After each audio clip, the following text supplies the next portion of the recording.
नमस्कार, आदाब। मैं प्रवीर विश्वास और आप देखना शुरू कर दिए इनके इंडिया का एक नया एपिसोड। हमारे प्रधान सेवक दिन के दिन फंसते ही जा रहे हैं, अपने जाल में ही फंसते जा रहे हैं। देखिए, पीएम केयर फंड लेके बहुत सारे सवाल उठ रहे हैं।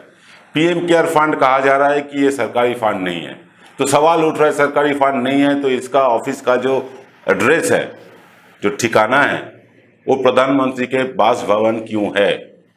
जहां प्रधानमंत्री रहते हैं वही घर का एड्रेस क्यों यूज किया जा रहा है, क्यों इस्तेमाल किया जा रहा है? क्या सरकारी बासभवन कोई बेसरकारी संस्था के लिए इस्तेमाल हो सकता है? पहला सवाल। दूसरा सवाल, प्रधानमंत्री का फोटो क्यों पीएम केयर फंड में? तीसरा सवाल, सरकारी जो एम्ब्लेम, जो नक्शा होता है, जो लोगो होता है, अशोक स्तंभ, वो क्यों लगाया जा रहा है इसमें? और चौथा सवाल, ये हजारों करोड़ रुपया, कितना रुपया उठाया किसी को पता नहीं, जो भी पैसा उठाया सुना जा रहा है हमारे जो राष्ट्रीय संस्थाएं हैं सब ने डोनेशन दिया। मतलब हम आप जिस संस्था के लिए टैक्स पे करते हैं वो संस्था ये बेसरकारी फंड को फंडिंग किया। और ये कितना पैसा आया, कितना पैसा खर्च हुआ, इसका कोई अता पता हमारे प्रधानमंत्री दफ्तर के पास नहीं है। उन्होंने साफ साफ बोल दिया, हजारों करोड़ों रुपया का घोटाला हो गया। और मैं तो कहता हूं, अब तक हमारे जो 1947 के बाद से सबसे बड़ा घोटाला होने जा रहा है ये पीएम केयर फंड। हमारे देश का एक चरित्र है, जब जो सत्ता में रहते हैं, जैसे जब कांग्रेस थी यहाँ भारतवर्ष में, कांग्रेस का सत्ता था, उस समय कांग्रेस के विरोध में सीबीआई, ईडी, इनकम टैक्स वगैरह वगैरह नहीं जाते थे। अब बीजेपी सत्ता में है तो बीजेपी के विरोध में ये लोग नहीं जाएंगे। लेकिन सुप्रीम कोर्ट थोड़ा टाइट करके रखा है ये पीएम केयर फंड को।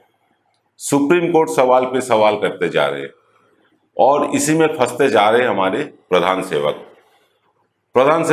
अब देखे, कुछ दिन पहले अमेरिका का दौरा किया। अमेरिका में क्या हुआ नहीं हुआ पूरे भारतवर्ष देखे। हमें सिर्फ अपमानित होना पड़ा अमेरिका में। वो पहुंचे अमेरिका, उनको रिसीव करने के लिए कोई मंत्री तक नहीं पहुंचा, एक सेनेटर तक नहीं गए। वो गए तो व्हाइट हाउस में मीटिंग किए। मीटिंग करने के जब वो मीटिंग कर रहे थे बाहर में, पहली दफा आज तक ऐसा नहीं हुआ। जब नरेंद्र मोदी जी प्रधानमंत्री थे, प्रधानमंत्री बन के अमेरिका पहले भी दौरा किए थे, उस समय भी ऐसा नहीं हुआ जो अब के बार हुआ। क्या हुआ जानते हैं आप? व्हाइट हाउस के बाद नारा लगा, गो बैक मोदी। कितना बड़ा शर्मनाक बात है हमारे देशवासियों के लिए। वो गए वहां, कमला हैरिस के साथ वो मीटिंग भी किए। कमला हैरिस ने क्या किए? उनको गणतंत्र का पाठ पढ़ा दिया। जो दुनिया के सबसे बड़ा गणतांत्रिक देश है, वही देश के राष्ट्रप्रधान को अमेरिका जैसा देश गणतंत्र का पाठ पढ़ा रहा है। कितना शर्मनाक बात है। और हमारे प्रधान सेवक चुपचाप सुन के लौट रहे हैं। मीटिंग हुआ, फिर कमला हैरिस के साथ वो फोटो खिंचवाए। वो जहां जाते हैं फोटोग्राफर तो रहता ही है। जैसे प्लेन में आप देखे हैं, ये बहुत ट्रोल हुआ कि उनका फाइल के अंदर से लाइट क्यों आ रहा है, उनके बैग में ताला क्यों है। जो प्रधानमंत्री के लिए 8,000 करोड़ का प्लेन खरीदा गया, उसमें क्या इतना सुरक्षा कम है? प्रधानमंत्री जी को अपने बैग में ताला लगाना पड़ रहा है। एकदम थर्ड क्लास वाला जो हम आप सफर करते हैं ना एक्सप्रेस ट्रेन में, वही एकदम सेम फीलिंग्स प्रधानमंत्री के अंदर। अगर थर्ड क्लास ट्रेन वाला फीलिंग्स ही आपको लेना है तो साहब आपने 8,000 करोड़ का हवाई जहाज क्यों खरीदे हमारे पैसा देके? और वो हवाई जहाज ऐसा वैसा नहीं है, वो सिर्फ प्रधानमंत्री के लिए है। वो खाली प्रधानमंत्री जी चढ़ेंगे उसमें, उनके डॉक्टर, उनके नर्स, उनके जो सुरक्षाकर्मी, वही लोग चढ़ेंगे। क्या नहीं है वो हवाई जहाज में? कॉन्फ्रेंस रूम है, बेडरूम है, जो स्टाफ लोग जाते हैं उनके साथ उनके रूम है, फोटोग्राफर का रूम है। बहुत सारे जगह पे वो ट्रोल्ड हो रहे हैं। दरअसल हमारे ये भाजपा के जो लीडर्स लोग हैं, इनका समय बड़े खराब जा रहा है। जो भी कर रहे हैं वो उल्टा पड़ रहा है। देखिए, पीएम केयर फंड किए थे किस समय? कोरोना काल में। हमारे जो जितने भी फिल्म स्टार है, जो मोदी जी के बहुत करीबी है, फिल्म स्टारों ने कोई 1.5 करोड़ दिया, कोई 2 करोड़ दिया। एक जैसे कॉन्टेस्ट लग गया था, किससे कौन ज्यादा देगा। हमारे बड़े बड़े जो बिजनेसमैन हैं वो डोनेट करने लगे। इतना ही नहीं, हमारे सरकारी संस्था भी उनको डोनेट करने लगे। पर वो फंड गया कहाँ? किसका फंड है? सरकारी नहीं है तो सरकारी एम्ब्लेम क्यों, सरकारी मोहर क्यों? प्रधानमंत्री का बासभवन का एड्रेस क्यों इस्तेमाल किया जा रहा है?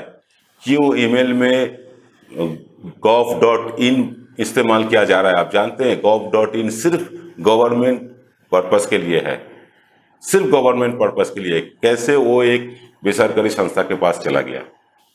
बहुत सारे सवाल है। प्रधानमंत्री जी अमेरिका गए, हमारे यहाँ से फोर्ड, हार्ले डेविडसन जैसे बड़े बड़े कंपनी चला गया, क्योंकि ये देश में बिजनेस करने का जगह बचा नहीं है, बिजनेस लायक नहीं रहा, तो वो वापस चले गए अमेरिका। तो हमारे प्रधान सेवक जी अमेरिका में जाके क्या उनसे बात किए? ये सवाल का जवाब है नहीं। क्या 1 रुपया का बिजनेस लेके आए भारतवासी के लिए? जवाब है नहीं। हमें मिला तो सिर्फ उनका एक ही चीज मिला, बाकी सारे अपमानित होना पड़ा, शुरू से लेके एकदम अंत तक। वो हवाई जहाज से उतर रहे छतरी लेके, देश में वो छतरी दूसरे से पकड़ाते हैं, और विदेश में वो अपना छतरी लेके आत्मनिर्भर दिखाने का कोशिश कर रहे हैं, जबकि वहां ना बारिश थी ना धूप था, तब भी वो छतरी लेके उतर रहे हैं। उनको रिसीव करने के लिए कोई नहीं, जब लौट आए तब भी कोई नहीं। इतना बड़ा अपमान भारतवर्ष को कभी आगे होना नहीं पड़ा जितना अपमान इस बार हुआ है। और इसको ढकने के लिए, ये अपमान लोगों में चर्चा ना हो, इन्होंने क्या किया, फ्लाइट से उतरते ही वो चले गए सेंट्रल विस्टा में सरप्राइज विजिट देने। अब सरप्राइज विजिट किसको कहा जाता है? कि चुपचाप से चले जाओ, कैसा काम हो रहा है देखो। जो सेंट्रल विस्टा बना रहे टाटा कंपनी, वो वहाँ इंजीनियर के माफी निर्देश दे रहे, ऐसा करो वैसा करो, उंगली उठा के फोटो खिंचवा रहे, जमीन पे मिट्टी कितना टाइट है वो पैर दबा के देख रहे हैं। वो बचपन में सुने थे कि वो बहुत सारा अच्छा काम किए, बहुत सारे काम किए। वो बचपन में कभी वो बांग्लादेश का मुक्ति युद्ध में वो जेल खटे थे, लेकिन इसका कोई अता पता प्राइम मिनिस्टर के दफ्तर से नहीं मिल रहा है। आरटीआई किया गया तो आरटीआई के जवाब आया कि प्राइम मिनिस्टर के दफ्तर में ऐसा कोई रिकॉर्ड नहीं है कि वो जेल में थे बांग्लादेश मुक्ति युद्ध में। वो जब भी कहीं भी जाते उनके साथ उनके बैग में काफ़ी सारा उदाहरण रहते हैं फेंकने के लिए, वो उदाहरण ले लेके फेंकते रहते हैं। बहुत सारे ऐसे उदाहरण हैं। तो खैर जो भी है, वो अमेरिका सफ़र जो उनका व्यर्थ हुआ, उसके बाद वो व्यर्थ सफ़र को ढकने के लिए चले गए सेंट्रल विस्टा। देखिए, यही प्रधानमंत्री विदाउट सिक्योरिटी, जो शायद घर से ना निकले, वो चले गए सेंट्रल विस्टा। विश्वास करते हैं आप? जो एक राज्य के सभापति को, बीजेपी भाजपा का जो सभापति है, सबको 30-30, 35-35, 40-40 सिक्योरिटी देके रखे, और वो खुद चले गए बिना सिक्योरिटी के। आप मान सकते हैं? खैर जो भी है, माने ना माने वो आपकी बात है, लेकिन जहां वो गए वहां साफ साफ लिखा हुआ है कि ये जगह का फोटो लेना सख्त मना है। गूगल अर्थ में वो फोटो आपको ब्लर कर दिया गया, वो जगह। ऊपर से वहाँ ना कोई पत्रकार, ना कोई जर्नलिस्ट, ना कोई आम आदमी, किसी को अलाउ नहीं है वहाँ फोटो खिंचवाने का। तो प्रधानमंत्री जी का जो फोटो खींचे हैं और वो फोटो सोशल मीडिया में आ गया, वो फोटो खींचने का जिम्मेदारी क्या प्रधानमंत्री जी लेंगे? पता नहीं। और ये सब करके वो अपने ही दलदल में फंसते जा रहे हैं, अपने ही दलदल में फंसते जा रहे हैं। और जितना चुनाव नजदीक आ रहा है, 2024 से छोड़िए, उत्तर प्रदेश सहित जो 5 राज्यों में चुनाव है, ये चुनाव जितना नजदीक आते जा रहे हैं, इन लोगों का बौखलाहट उतना दिख रहा है, इनका चंचलता बहुत ज्यादा बढ़ गई है, और एक के बाद एक गलत कदम उठा रहे हैं। आगे चुनाव में क्या होगा, हमारा नजर उस पर बना रहेगा।